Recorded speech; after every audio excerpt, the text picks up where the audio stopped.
बोलो सद्गुरु भगवान की जय। अब अर्जुन भीष्म द्रोणादि के महत्व को दिखलाता हुआ और इनको अवध्य सिद्ध करता हुआ कहता है कि हे मधु दैत्य के संहार करने वाले मधुसूदन भगवान, तुमने जो कुछ मुझे उपदेश किया और रण परित्याग करने को बताया, ये सब बातें सत्य हैं। पर मैं तो ये विचार कर रहा हूँ कि रणभूमि में उपस्थित अन्य अन्य वीरों के साथ युद्ध करने में मुझे उनकी चिंता नहीं है, पर भीष्म पितामह और द्रोणाचार्य के साथ मैं कैसे युद्ध करूँगा? इनके पवित्र शरीर पर मैं अपने बाण का प्रहार कैसे करूँगा? क्योंकि हे शत्रुओं के नाश करने वाले अरिमर्दन भगवान, ये दोनों कुसुमादि हाथ में लेकर पूजा करने योग्य हैं, क्योंकि भीष्म तो पितामह तथा नैष्ठिक ब्रह्मचारी होने के कारण पूज्य हैं और द्रोणाचार्य तो साक्षात गुरु ही हैं। इनको तो भक्ति पूर्वक पालना चाहिए, वचन से तो ताड़ना नहीं करनी चाहिए, और फिर वाहनों से मैं कैसे इनके सम्मुख युद्ध करूँगा? शास्त्र का वचन है कि माता पिता और गुरु को भक्तिहीन होकर नहीं पालन करना चाहिए, वर भक्ति सहित इनकी सेवा शुश्रूषा करनी चाहिए। जो पुरुष भक्तिहीन होकर इनका पालन करता है अथवा वचन से ताड़ना करता है, वह कृतघ्न है, तथा जो उल्टा स्त्री अपने स्वामी को कठोर बातों से दुख देती है, सो कृतघ्नी घोर पापनी अग्नि कुंड में पड़कर कल्प पर्यंत निवास कर फिर ये दोनों तृण ठेंगी के कीड़े होते हैं। 7 जन्म ऐसे कीट होने के पश्चात पवित्र होते हैं। हे धर्म रक्षक, भला विचारो तो सही, जिन महानुभाव गुरुओं के लिए शास्त्र यूँ कहता है, जो अपने गुरु को हूँ कहकर तथा त्वं कहकर निरादर करता है तथा विवाद करके ब्राह्मणों को परास्त करता है, वह मरकर शमशान में वृक्ष का जन्म पाता है। और जिस वृक्ष पर काग और गृध्र निवास करते हैं, फिर जो गुरुजन एवं प्रकार वचन से भी निरादर के योग्य नहीं, उनसे मैं युद्ध कैसे करूँगा? सो मैं कैसे मूर्ख हूँ कि इन वचनों को जानकर भी अपने बड़ों के सम्मुख बाण उठाऊं। और भी कहा है कि पुण्य क्षेत्र भारत में देवता ब्राह्मण और गुरु का जो अपमान करता है, वह विष्णु भगवान की भक्ति से विहीन रहता है। गुरु ब्राह्मण और देवता की मूर्ति को देखकर जो शीघ्र प्रणाम नहीं करता, वह पृथ्वी में सूकर का जन्म पाता है। तो हे भगवान, एवं प्रकार के पूजने योग्य द्रोणाचार्य और भीष्म आदि गुरुओं के साथ रणभूमि में कैसे युद्ध करूं? यह अर्जुन ने भगवान को मधुसूदन और अरिसूदन जो दोबारा कहा, सो पुंडरिक दोष नहीं है, केवल व्याकुलता के कारण कहा है। और यह भी निश्चय कराया कि तुम भी तो मधुसूदन और अरिसूदन कहे जाते हो, बंधुसूदन अथवा मित्रसूदन तो नहीं कहलाते हो। ये कैसे महानुभाव हैं, इनका वध न करके क्या करना श्रेष्ठकर है।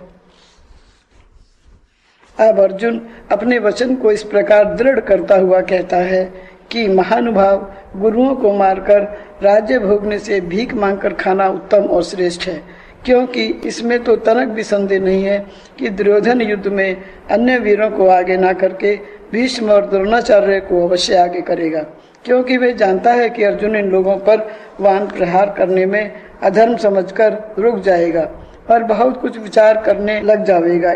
इतने में हमारे वीर अर्जुन को मार लेंगे। इसी कारण मैं कहता हूँ कि इन महानुभावों को मैं कैसे मारूंगा। यदि ये कहो कि इनको तो महानुभाव क्यों कहता है, ये तो लोभ वश होकर दुर्योधन की सहायता निमित्त इस रणभूमि में आए हैं। तथापि हे भगवान, मैं इनको महानुभाव ही कहूँगा, क्योंकि जिस अर्थ के लिए ये आए हैं उस अर्थ में लिप्त नहीं है। यदि लिप्त हो भी तथापि इनके महत्व में दोष नहीं लग सकता, क्योंकि जैसे सब प्रकार के रसों को ग्रहण करने वाला अग्निदेव सदा शुद्ध और तेजमयी ही रहता है, उसके तेज की हानि नहीं होती, इसी प्रकार अर्थ कामना से रण में उपस्थित होने पर भी इन महानुभवों के महत्व में तनिक भी दोष नहीं लग सकता। एवं रण में उपस्थित होकर अपना प्रक्रम दिखलाना तो महानुभवों का स्वभाव ही है। उनका स्वभाव शास्त्रों में यूँ लिखा है, महानुभावों का स्नेह मरण पर्यंत होता है, क्रोध क्षण मात्र के लिए होता है और परित्याग सदा संग्रहित ही होता है। इसलिए प्रमाणों से यह सिद्ध होता है कि यदि ये कोप कर भी आए हो तो इनका कोप सदा के लिए नहीं है। ये क्या करें? ये तो अपना धर्म जानकर युद्ध में आए हैं। इस समय राजा दुर्योधन कांड भोजन करते हैं, इसलिए यदि उसकी सहायता न करेंगे तो हे भगवान, ये नरक के भागी होंगे, न कहलाकर नरक की यात्रा के अधिकारी होंगे। जिसका नमक खाना उसके लिए समय पर गला दे देना परम धर्म है। इस कारण ये युद्ध में उपस्थित होकर प्राण देने तक अपना पराक्रम अवश्य दिखलावेंगे। फिर इनके सम्मुख युद्ध करना हे भगवान मेरा धर्म नहीं है। द्रोणाचार्य का हृदय समुद्र से भी अधिक गंभीर है और जिनका महत्व आकाश से भी अपार है। अमृत बिगड़ कर काल के फेर से विष हो जावे तो हो जावे, पर चाहे कितना भी अपराध कीजिए द्रोणाचार्य का हृदय कदापि अन्य प्रकार का नहीं हो सकता। मैं तो बार बार यही कहूँगा, ये तो दुर्योधन की सहायता करना अपना धर्म समझकर रण में आए हैं। इनके हृदय में किसी प्रकार का बैर नहीं है। फिर भीष्म और द्रोण ये दोनों दया की तो मूर्ति ही हैं, सर्व गुणों के भंडार और अपार विद्या के सागर है। क्या राज्य भोग का सुख इन गुणों से अधिक है? कदापि नहीं। इसलिए भिक्षा मांगकर पेट भरना, देश त्याग कर अन्यत्र वनों में चले जाना और पर्वत की गुहा में जा बैठना उत्तम है, पर ऐसे महानुभावों का वध करना श्रेष्ठकर नहीं है। मैं तो यही कहूँगा कि इनके शरीर के मर्म स्थानों को बेधकर रुधिर निकाल, उस रुधिर से सने हुए जो राज्य सुख को भोगूंगा तो संसार में निंदा ही होगी और उधर परलोक भी नष्ट हो जाएगा। इसलिए मैं तो इन पर वान प्रहार नहीं करूँगा, वरु देश त्याग कर किसी अन्य स्थान में भिक्षा से उधर पोषण करूँगा। क्योंकि बिना किसी को संताप पहुँचाए, बिना खल्लू के घर में गए अथवा वेद विरुद्ध नास्तिक के मंदिर में गए और बिना आत्मा को कलेश दिए जो थोड़ा भी मिल जावे तो भी बहुत है। दूसरे प्रकार यूँ भी अर्थ है कि अज्ञानता व मूर्खता व जड़ता रूप में जो हिम है, तिसे जो नाश करे उसे कहिए हिमहा। जैसे सूर्य और अग्नि हिमा कहे जाते हैं, इन दोनों के समान जिसका अनुभव अर्थात सामर्थ्य है, हिम महानुभाव कहे जाते हैं, जो भले बुरे रसों को ग्रहण करते हुए भी दूषित नहीं हो सकते। प्राय ऐसा देखा जाता है कि जो ईश्वर अर्थात सामर्थ्यवान पुरुष हैं, उनसे धर्म की मर्यादा का उल्लंघन कभी कभी हठात हो जाता है, पर अति तेजस्वी होने के कारण उनको वह दोष बाधा नहीं कर सकता। हे भगवान, ये निर्दोष हैं, अपना धर्म पालन करने आए हैं, इस कारण मैं इन पर बाण प्रहार कदापि नहीं करूँगा, रण छोड़कर चला जाऊँगा।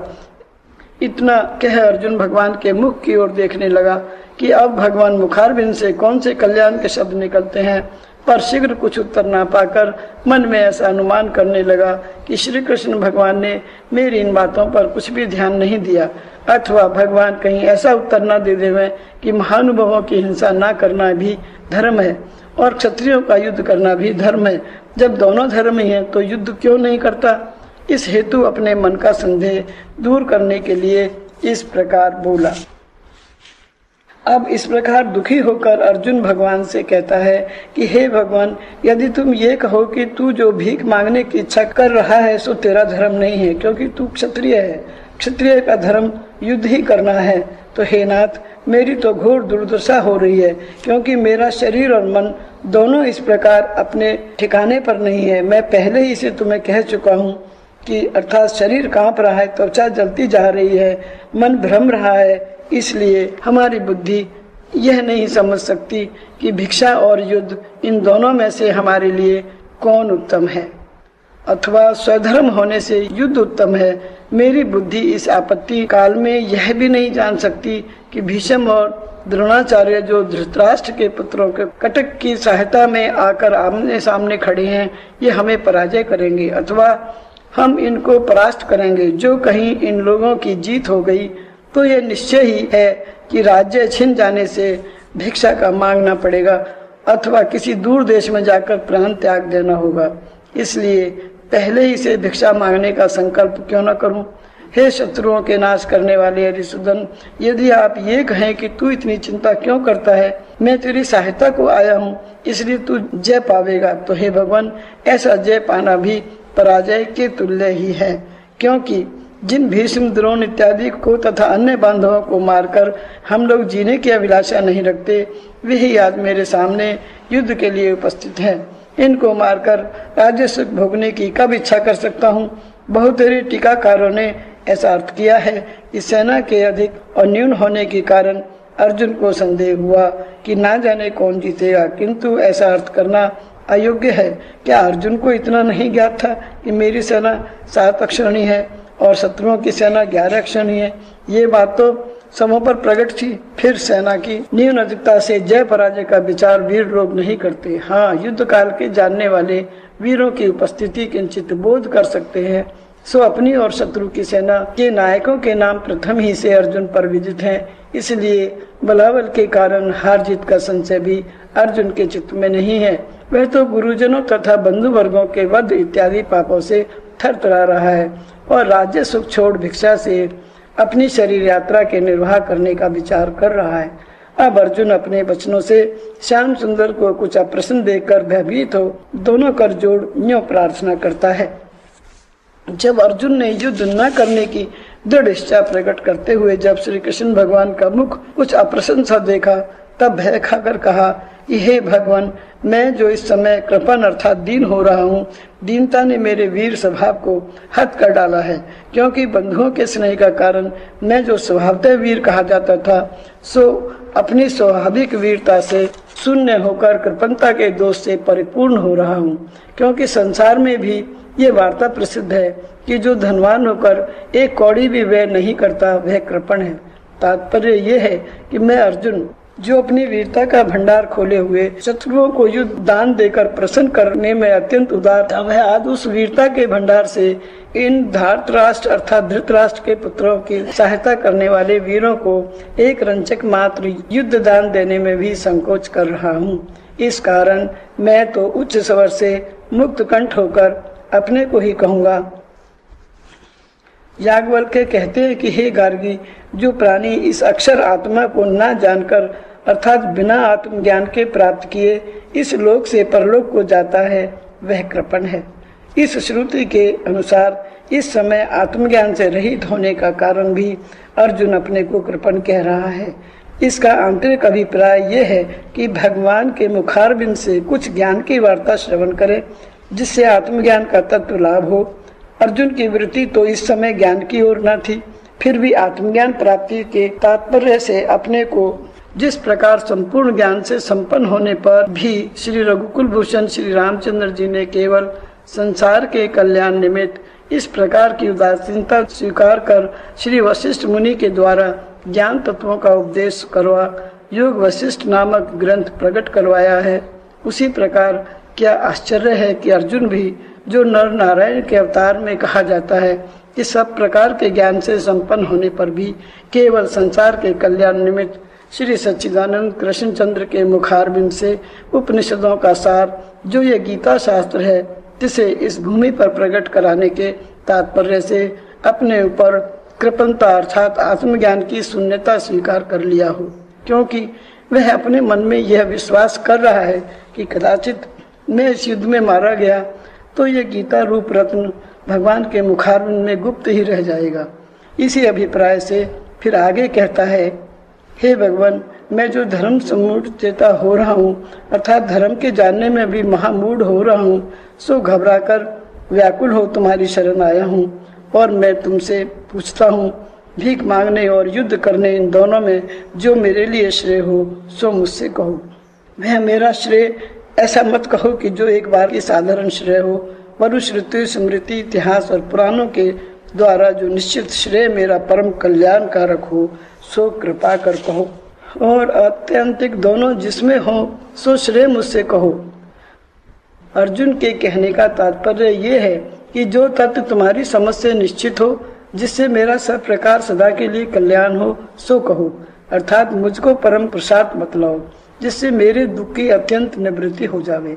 यदि तुम ऐसा कहो कि तुम मेरा शिष्य नहीं है, सखा है, इसलिए मैं तुझे उपदेश नहीं करूँगा, तो ऐसा नहीं। मेरे तो आप में सर्वभाव निरोध है, अर्थात माता पिता बंधु सखा स्वामी और गुरु सब तुम ही हो। मैं तुम ही को सब कुछ मानता हूँ, मैं आपका शिष्य हूँ। इस समय अपना चेला समझकर शिक्षा दो कि कैसे करूँ, क्योंकि जैसे अंधकार व्याप जाने से किसी और कुछ सूझता नहीं, इसी प्रकार इस समय मुझे कुछ नहीं सूझता, सो तुम ही को मैं अपना सर्वस्व जानकर अपने कल्याण की बात पूछता हूँ। इसलिए मुझे अपने शरण आए हुए को उचित शिक्षा दो। मैं तुम्हारा सच्चा शिष्य हूँ, सो सब विचार कर जैसे जैसे कहो वैसे ही करूँ। इतना कहने पर फिर अर्जुन के चित्त में यह विचार आया कि भगवान तो मुझे पहले ही कह चुके हैं, अपने हृदय की क्षुद्र दुर्बलता को त्याग, उठ खड़ा हो, युद्ध कर। फिर मेरा श्रेय पूछना मेरी असभ्यता, हठ और ढिठाई प्रकट करता है। सो मैं भगवान को अपनी इस असभ्यता का कारण सुना दूं तो उत्तम हो। ऐसा विचार भयभीत हो भगवान से अर्जुन कहता है। श्री आनंद कंद ब्रजचंद्र ने जो अर्जुन को पहले ही यह आज्ञा दे दी कि हे परतम, तू अपने हृदय की दुर्बलता छोड़, उठ खड़ा हो और युद्ध कर। अर्जुन तिस आज्ञा का तिरस्कार करता हुआ अज्ञानतावश हठ कर रहा है, इसलिए अपने हठ पर लज्जित हो तिसका कारण कहता हुआ बोलता है कि हे भगवान, मैं अपनी इंद्रियों के शोषण करने वाले शोक को दूर करने का कुछ भी उपाय नहीं देखता हूँ। तुम तो स्वयं जानते हो सो शोक भी कैसा है, जिसने नेत्रों को अंध, कर्णों के बधिर, जीवा को शुष्क, हृदय को कंपायमान और अंतःकरण को चंचल कर दिया है तथा अनन्य अंगों के बल को भी शोषण कर लिया है। हे नाथ, केवल ये शोक है जो मुझे तुम्हारे समीप असभ्यों के समान निर्लज्ज और अपराधी बना रहा है, तुम्हारी आज्ञा को नहीं सुनने देता। यदि तुम ये कहो कि तू बुद्धिमान है और विचारशील है, इसलिए तू अपने शोक के निवारण का उपाय आप ही कर ले, मुझसे क्यों पूछता है? तो हे नाथ, मेरी तो बुद्धि शोक से ऐसी नष्ट हो रही है कि इस कठोर और अनिवार्य शोक से छूटने का कोई उपाय मुझको स्वयं नहीं दिखता है। क्या करूं? यदि तुम ये कहो कि जो तू जीत जावेगा तो राज्य सुख के प्राप्त होने से और मारा जाएगा तो स्वर्ग की प्राप्ति से तेरा शोक दूर हो जाएगा, तो हे भगवान, मैं तो दोनों में एक की भी आकांक्षा नहीं कर सकता। इस संसार में यदि सर्व प्रकार के धन धान्य से संपन्न, शत्रु रहित अर्थात चक्रवर्ती का राज्य मुझे प्राप्त हो, अथवा परलोक में स्वर्ग से लेकर ब्रह्मलोक तक का ऐश्वर्य मुझे प्राप्त हो जावे, तो भी इनसे मेरा यह शोक कदापि निवारण नहीं हो सकता। जैसे जले हुए बीज को पृथ्वी में बोने से अंकुर नहीं निकलता, ऐसा ही मेरा हृदय जो शोक से जल गया है, लौकिक या पारलौकिक सुखों को पाने से प्रफुल्लित नहीं हो सकता। अब यह प्रत्यक्ष देखा जाता है कि अर्जुन परम तत्व के सुनने की अभिलाषा से पूछ रहा है कि हे भगवान, इस युद्ध में इतर मेरे शोक के नाश करने का कुछ उपाय हो तो बताओ। इसी कारण अपने को इस परम तत्व का अधिकारी सिद्ध करने के लिए विषाद के व्यास से इस लोक से लेकर ब्रह्मलोक पर्यंत की ऐश्वर्य का त्याग दिखलाता है। इससे सिद्ध होता है कि अर्जुन को भगवान से परम तत्व सुनने की अभिलाषा है। इस श्रुति से यह भी सिद्ध होता है कि शोक सागर से पार करने वाला सांसारिक सुखों से इतर कोई दूसरा सुख भी है जो अर्जुन भगवान से सुनना चाहता है। यहाँ अर्जुन ने अपने को आत्मज्ञान का अधिकारी अवगत कराने के लिए आत्मज्ञानियों के दो अंग प्रकट किए हैं, भीख मांगना और द्वितीय ब्रह्मलोक तक के ऐश्वर्यों के भोग से विराग। इतना सुंदर त्रास जो राज्य को प्राप्त करने की बड़ी शीघ्रता कर रहे थे और लोभ जिनको सिर से पांव तक सता रहा था, झट बोल उठे कि भाई संजय, शीघ्रता से कहो कि अर्जुन के इतने कहने के पश्चात फिर क्या हुआ। धृतराष्ट्र इस प्रश्न पर संजय कहने लगा।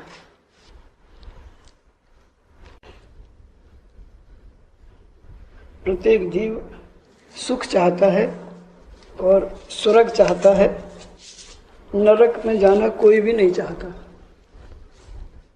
कोई नरक में जाना चाहता नहीं ना। हम सबको स्वर्ग और नरक की परिभाषा मालूम है कि स्वर्ग में बहुत सुख मिलेगा और नरक में बहुत यातना है, बहुत दुख है। हम चाहते हैं लेकिन सबको नहीं मिल पाता है, ऐसा मुझे लगता है।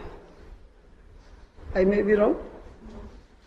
कोशिश भी हम नहीं करते हैं सही, क्योंकि भ्रांति। जैसे अर्जुन अब एक संकट में आ गया है और अब वो किसके पास जाए, किससे पूछे। ऐसा कोई महान विभूति हमारे सामने हो जो हमको उससे निकालकर सही ठिकाने पहुंचा दे। पर होता क्या है कि हमारे खुद के अंदर भी एक हमारे अंदर की वासना छिपी हुई है। अंदर में हम कुछ और चाहते हैं और बाहर एक्ट कुछ और करते हैं। जैसे घर में हमारा जो बिजली का बिल है ना बाहर आ जाएगा, खर्च अंदर कर रहे हैं, बिल से मालूम पड़ जाएगा कितनी बिजली खर्च करी, मीटर।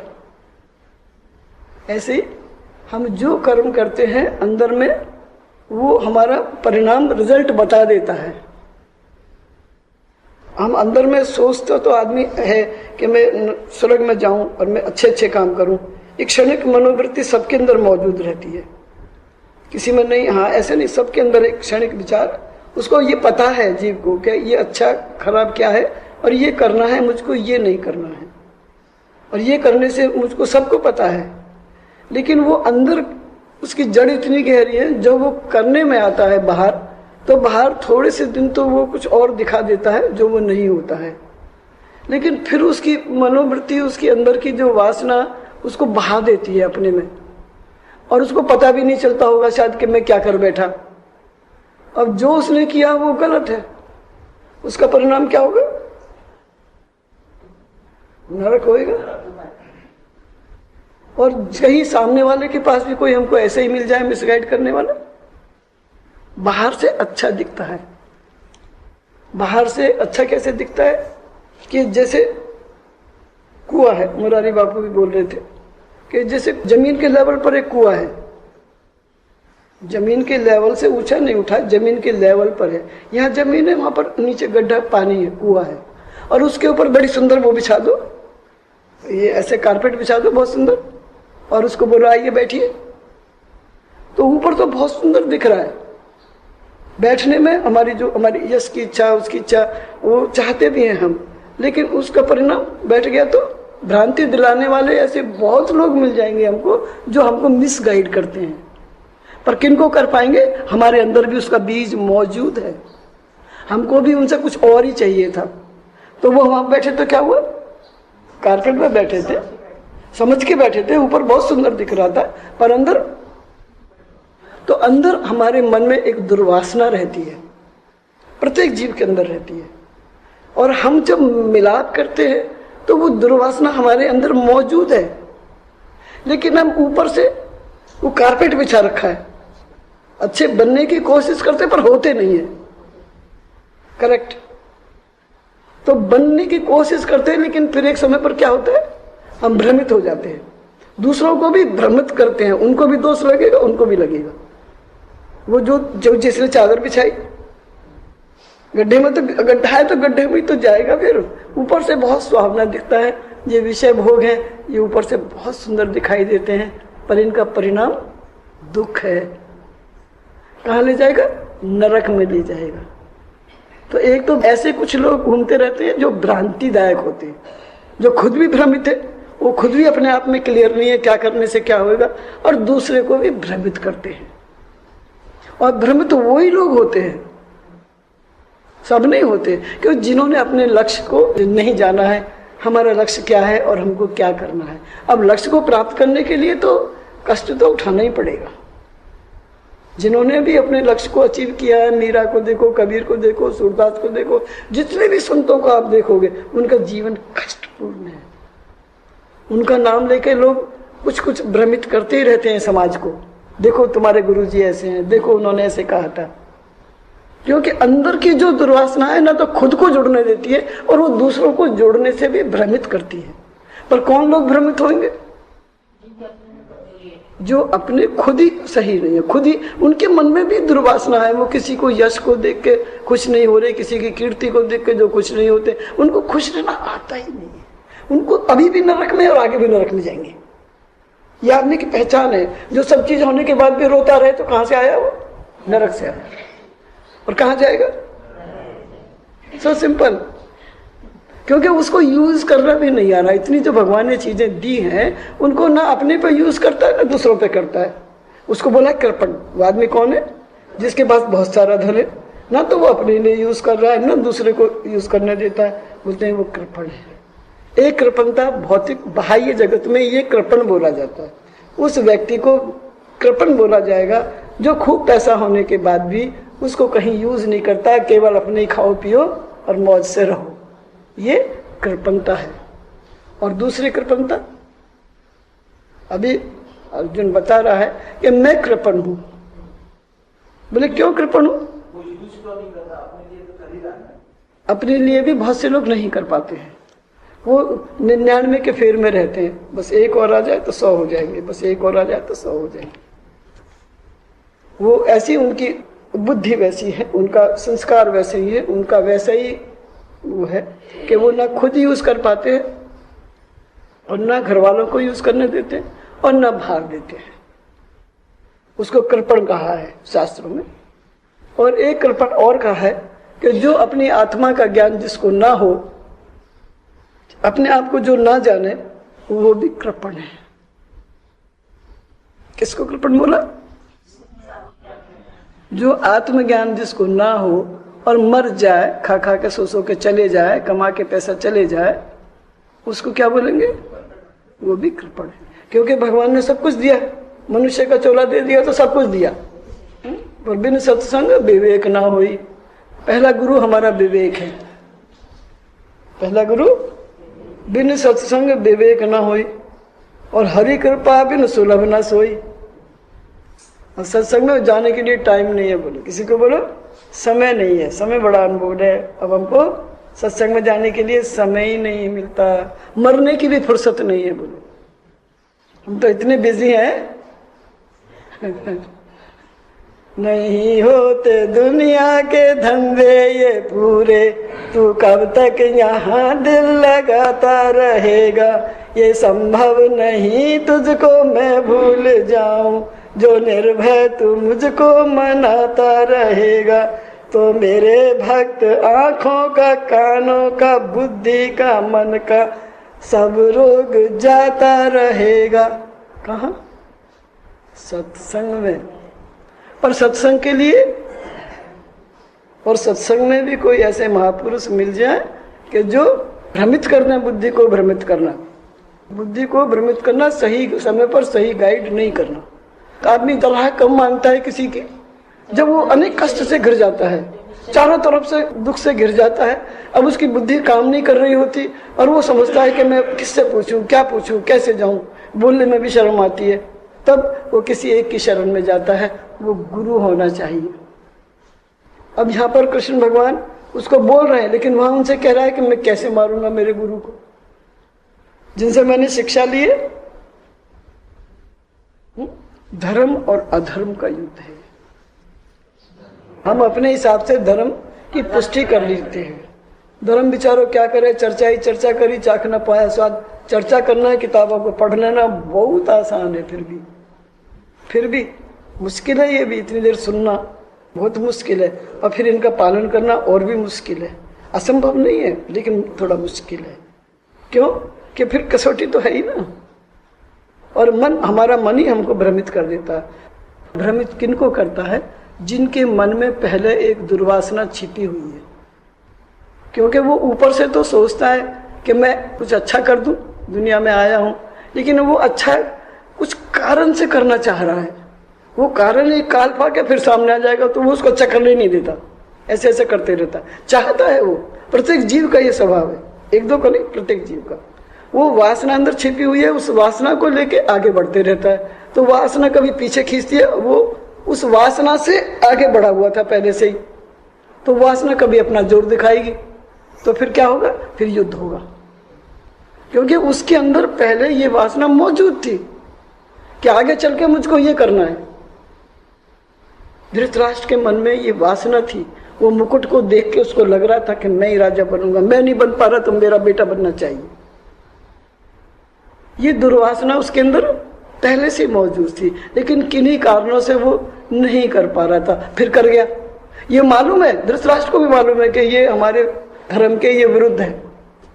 अंधा आदमी राज्य नहीं कर सकता, ये धर्म के विरुद्ध है। जो योग्य है उसको राज्य मिलना चाहिए। विदुर कह रहे हैं, सलाहकार सलाह भी दे रहे हैं, पर हम अपने मन की सलाह मानते हैं, क्योंकि हमारे अंदर एक बीज मौजूद है।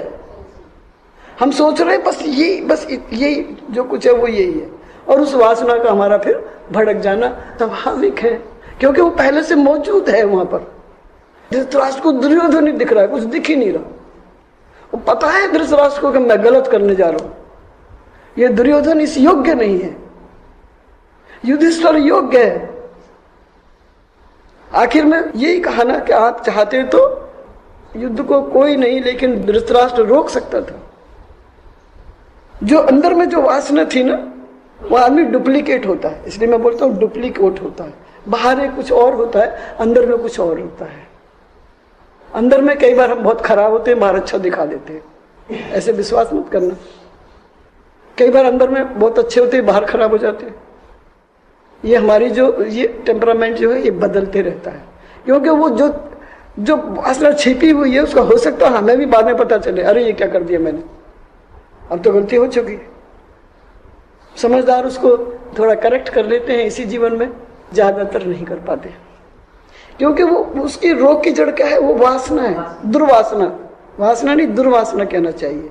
वो सबके अंदर रहती है। अगर हम उसको लेके किसी से भी व्यवहार करते हैं तो वो एक काल पाकर युद्ध है, एक काल पाकर, क्योंकि हमारे अंदर में वासना कुछ और थी। अब वो मुकुट को देख देख के धृतराष्ट्र खुश हो रहा है कि ये मैं राजा बनूं या मेरा बेटा बने।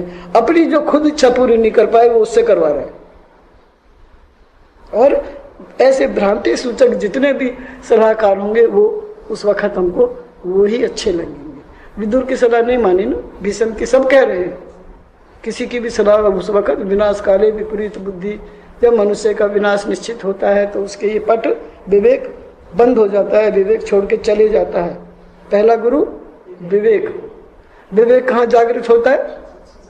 बिन सत्संग विवेक ना हुई, और बिना हरि कृपा सत्संग में कब मिलेगा? जब भगवान की कृपा हो जाएगी और वैसी की वैसी समझ में आ जाए जो बोलने वाला बोल रहा है।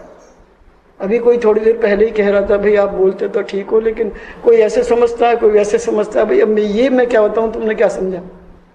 बोलने वाला तो बोल ही सकता है ना, मैं तो बोल सकता हूँ, अच्छे से अच्छा पढ़ सकता हूँ, मैं क्या कर रहा हूँ वो तो मुझको नहीं मालूम, पर अब समझने वाले ने क्या समझा ये मुझको क्या पता, क्या समझ में आई ये तो मैं नहीं बोल सकता ना। इसलिए गुरु भी प्रार्थना करते हैं बोलने से पहले, बैठने से पहले व्यास गद्दी पर। बोले शिष्य करता है तो वो तो ठीक है, वो तो समझ में आई। गुरु को क्यों करनी चाहिए प्रार्थना? मुझे गुरु भी करते हैं कि हे भगवान, जो मैसेज मैं देना चाहता हूँ प्रियजनों को, वो जैसा मैं चाह रहा हूँ वैसी की वैसी बात समझ में आ जाए इनकी। बोलो सतगुरु भगवान। अब मैं कुछ बोलूं और अर्थ का अनर्थ कर ले तो बोले तुमने तो बोला था, है? तो गुरु भी भगवान से प्रार्थना करते हैं कि प्रेमी जनों को, शिष्यों को, हे भगवान, जो मैं बताना चाहता हूँ, जो मेरा मैसेज है वो वैसा का वैसा लोग समझें, वैसा का वैसा। घर में प्रेम बढ़ाओ। कोई गुरु बोलता है झगड़ा करो, फिर भी झगड़ते रहते ना, है ना? फिर भी ऐसा तो कोई भी गुरु नहीं सिखाता कि काम के समय पर ध्यान करो, ध्यान के समय पर काम करो, कोई नहीं सिखाता। लेकिन हमारे अंदर जो मनोवृत्ति है अपने यश की भी होती है कई बार कि हमें लोग जाने। हमें लोग कैसे जानेंगे? जब हम नाटक करेंगे ध्यान का या भजन का, ज्यादा भजनानंदी बनेंगे तो गलत समय पर गलत काम करेंगे, क्योंकि हमको देखे कोई, अब कोई आने वाले हैं, बैठ जाओ आग बंद करके, ताकि हम निगाह में आने चाहिए कि हम बड़ी। ऐसा तो कोई नहीं सिखाता ना, पर हमारे अंदर में वासना है कि हमें कोई जाने या हम अपना बखान खुद करें कि देखो जी हम। तो क्या होगा? हमारे अंदर की मनोवृत्ति है वो बाहर छलक जाती है। आज नहीं तो कल, कल नहीं तो कल, कल नहीं तो कल, एक दिन वो बाहर आएगी और फिर क्या होगा? उसका परिणाम उल्टा रहता है, क्योंकि हमारे अंदर की बात है कि हम कर्म एक और कर रहे होते हैं। हम किसी से व्यवहार क्यों कर रहे हैं कि ये काल पाके हम इनका सारा ट्रांसफर हो जाएगा। हमारे मन में प्रेम नहीं है, निस्वार्थता नहीं है, और हम किसी से भी व्यवहार, घर में बाहर, हमको सफलता मिल ही नहीं सकती। व्यवहार में हम फेल होंगे और फिर स्वर्ग की जगह कहाँ जाएंगे? अरे बोलो तो सही। क्योंकि प्रयास कर रहे थे हम स्वर्ग में जाने का, लेकिन काम कर रहे थे हम वो मीटर तो लगाइए घर के बाहर, जो हमारे अंदर जो हम काम कर रहे हैं ना, मन में सोच रहे हैं, वो का मीटर बाहर भी है। जैसे घर के बाहर मीटर लगा, उसमें सब आ जाएगा, इतनी बिजली जली। अब ये भी नहीं कह सकते हमने नहीं जलाई, जली है वो तो, पैसे तो भरने पड़ेंगे, नहीं तो वो कट हो जाएगा बिजली वाले कट कर जाएंगे। उसी तरीके से हमारा फिर मनुष्य जन्म फिर नहीं मिलेगा, कट हो जाएगा वो। फिर हम गधे घोड़े बहुत सी योनियां हैं। अभी पढ़ रहे थे ना कितने समय तक अगर आपस में पति पत्नी आपस में खटपट करते हैं तो कितने साल तक कौन सा कीड़ा बनना, अभी पढ़े थे ना, कौन सा कीड़ा बनना पड़ता है 7 साल तक, अभी लिखा था। इसलिए अगर हमको स्वर्ग में जाना है ना, हमको तो स्वर्ग भी नहीं चाहिए, फिर मोक्ष भी नहीं चाहिए, बाबा क्या करना है तो हमको फिर भगवान के पास रहना, उनके गुणगान करना है। तो अपना व्यवहार अपने अंदर अपने आप देखो, अपने अंदर दूसरा कोई नहीं जा सकता। वहां पर अपने अंदर में हम खुद ही जा सकते हैं, इतनी जगह बस। प्रेम गली अति साकरी या में दो ना समाये। अपने अंदर हम केवल अकेलौते हैं, अकेले हैं, अकेले रहेंगे। जब अकेले रहते हैं, भीड़ में भी अकेले हो सकते हैं। तो आप विचार करो कि हमारे अंदर की वासना को पकड़ो, वासना दुर्वासना क्या है उसको देखो। जब व्यवहार में आते तो अपना निरीक्षण करो। दूसरों के लिए तो टाइम ही नहीं है। दूसरों को देखने के लिए क्यों समय बर्बाद करते हो? अपने को देखा नहीं, दूसरे को देख रहे। अपने आप को देखो, अच्छे से तैयार होकर देखो शीशे में कैसे दिख रहे हैं, और बाहर दिखाने के लिए तैयार होते हैं। ये एक प्रॉब्लम।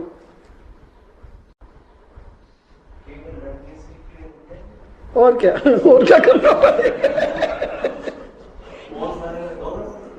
अब जो जवाब नहीं देगा वो तो तिर जाएगा ना, वो नहीं बनेगा। वो तुम्हारी बराबरी थोड़ी कर रहा है।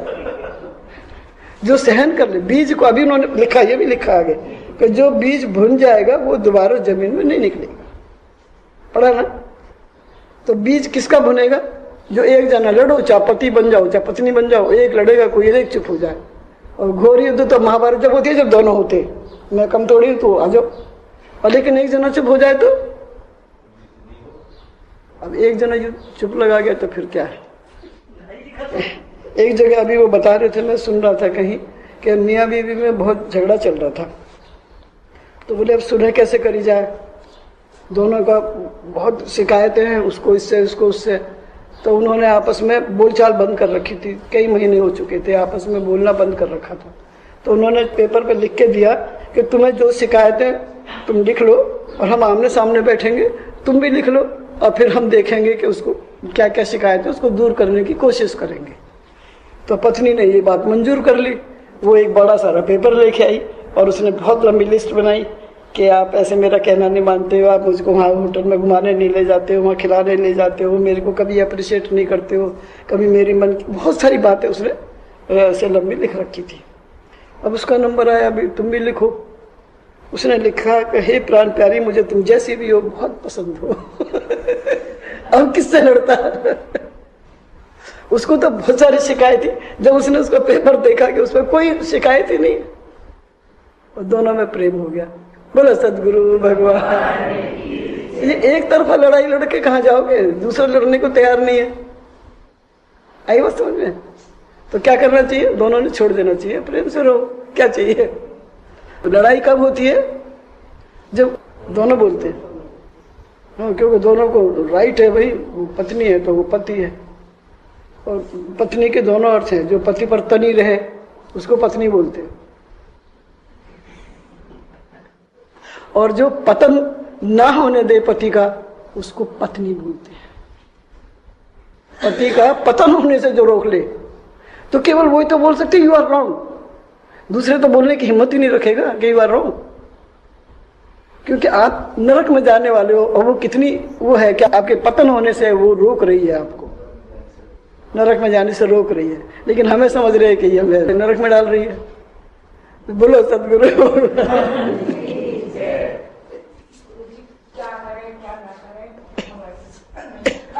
प्रेम करो, सीधा सूत्र है। अपने आप को देखो, गलती अपने में देखो, दूसरे में अच्छा देखो। दूसरे में जब आप दोष ढूंढ रहे हो तो उसमें कुछ अच्छा भी है।